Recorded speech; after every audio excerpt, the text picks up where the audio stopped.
spelled with 3 Ks instead of 1 C. Died right behind me for their own selfish politics, and it's very sad. He's a man of perseverance. He's a man of strength. I love Hollywood actors that are Nazis by disguise. I love the Hollywood image. On September 11th, America was attacked. We love the strong alpha male, don't we? We love Predator and Terminator. Of course Suddenly, you're going to love Arnold. 12th, Arnold. Arnold. Pumping iron. Americans became the suspects. Oh, it's Michael Moore, some of your hero. Some of you love that guy. Oh, sicko. Oh.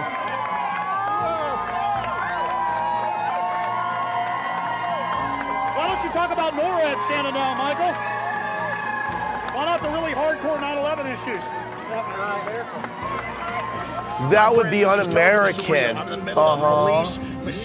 I think Michael Moore's looking a little sicko, eating that GMO Dorito. Is on the radio. I'm in the middle of New York City. It's a hellhole of surveillance and police state, and the Bill of Rights being torched, being destroyed. If you're here at 11:35, they will arrest you.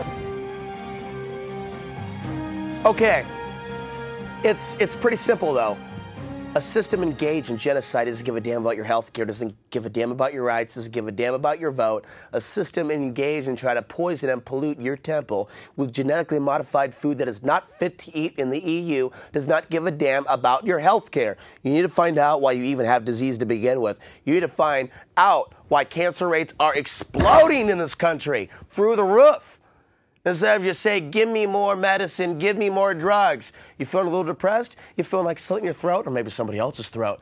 You want to rape someone? You want to F someone up? Maybe ask yourself, what's wrong with yourself? What's wrong? Why are you insane in the membrane? What's wrong with you?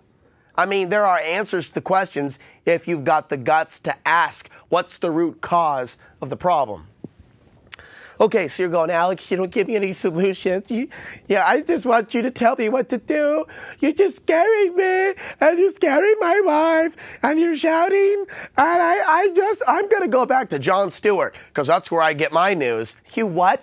You get news from a corporate comedy network? Ha ha ha ha, because they make you laugh. I mean, who's the clown here? Well, it's not so much the clowns dancing and clapping on TV. The joke's on you. It seems like the people are the clowns. They're sitting there shoving pizza in their face and popcorn in their face and, no offense, Bill, Coca-Cola like this. You know, it's just like, that's what's funny. The people that watch this stuff, they're like, ha, ha, ha, ha, ha, ha. Jon Stewart makes me laugh as America burns.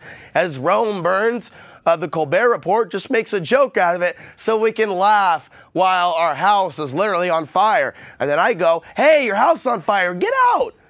What are you doing? Get out. By the way, guys, my voice is lost. 503-288-4442. That is if any of you are still out there. Hello, hello.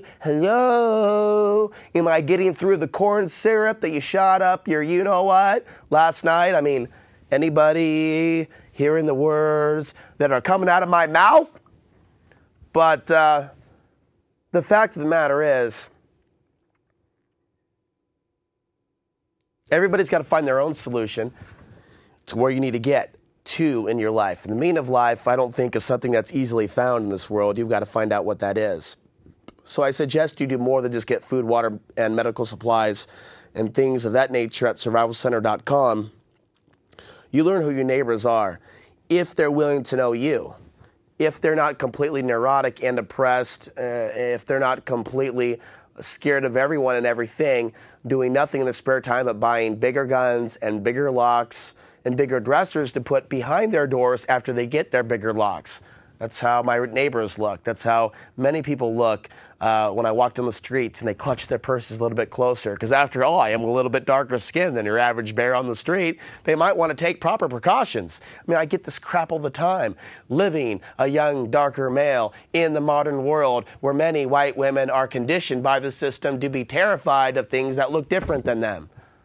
I mean, how do you think it feels like to be in my shoes, to talk about all these things over so many years, and to walk by so many mind-controlled, depressed slaves in the streets that want nothing to do with you, that don't want to talk to you, that don't want to be a part of a community, that don't want to be a part of a solution. And then, of course, you've got all the other people out there that say, oh, if you're anti-establishment, if you're anti, it's not really about being anti-Obama because he's a front piece. It's not really about being anti-anybody. It's being anti-military industrial complex, prison, racist, slave state type of thing. Do you have a problem with that?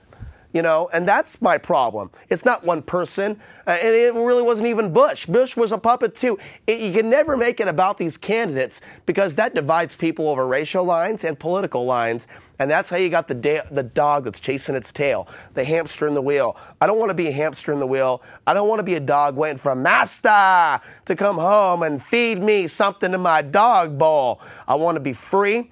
I want to be happy. I want to be liberated every single day of my life, and I'm willing to do those things to stay free. I don't want to be on a hamster. I don't want anyone to force feed me. I don't want anyone to tell me how to think and tell me how to feel and tell me what God is.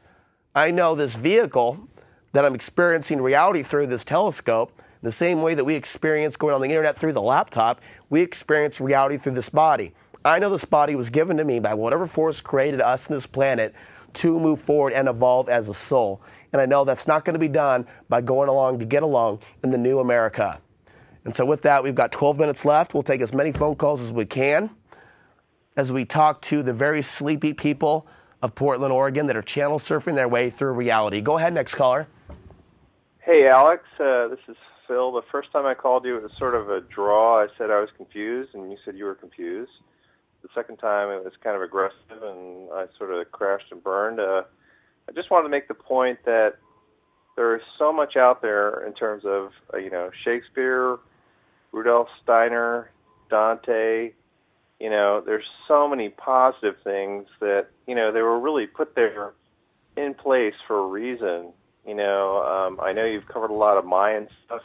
I'm staring at a review copy of The Purposeful Universe by Kalaman. I'm sure you're aware of all this stuff. Oh, yeah. And I know you emphasize that because I find out about a lot of that stuff from your show. You got to reintegrate, as much as the negative. It's sort of like the roots. Whether it's a negative or a positive image, the roots are going up and the roots are going down. You know what I mean? There's two kinds of roots. They're leaves and they're roots. So that's something I got from Rudolf Steiner. Something you also can get from the Maya. It's something that science doesn't fundamentally want to deal with. So I want to, put this in form of a question that you can deal with. How are you dealing with nature and the destruction of nature?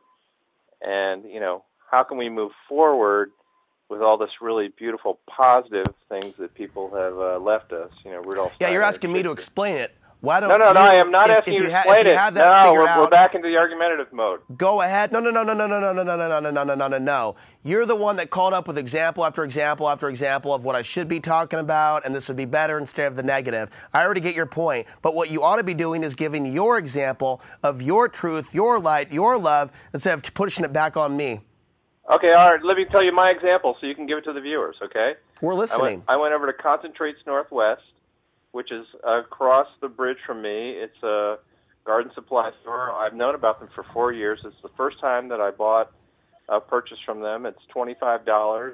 I bought glacial rock dust and hummus and lime dust to put in my community garden, which I've had for 5 years. And I went and gardened by the principles of Rudolf Steiner gardening. So I'm not following you. I could fucking care less about what you're doing, Yeah, but I got to let you go because we can't have any bad language on the air. Thank you for your call, Bill. Thank you, Bill. Because what you do when you call and you cuss and you talk about me being of the negative is that means that show can't be played earlier in the air during the day. So you're actually sabotaging my show by not being able to restrain yourself from using foul language, yet you've got the gall, or should I say the balls, I can't say that, to talk about me being negative, but yet I can refrain myself, at least tonight, from using foul language. So why don't you try practicing what you preach? And we'll take any other phone calls that come in after that. But you should be taking a look at gardening, at developing community, and I'm looking at opening up a community center. And I'm looking for a place to rent somewhere here in Portland, Oregon, in the next couple of months to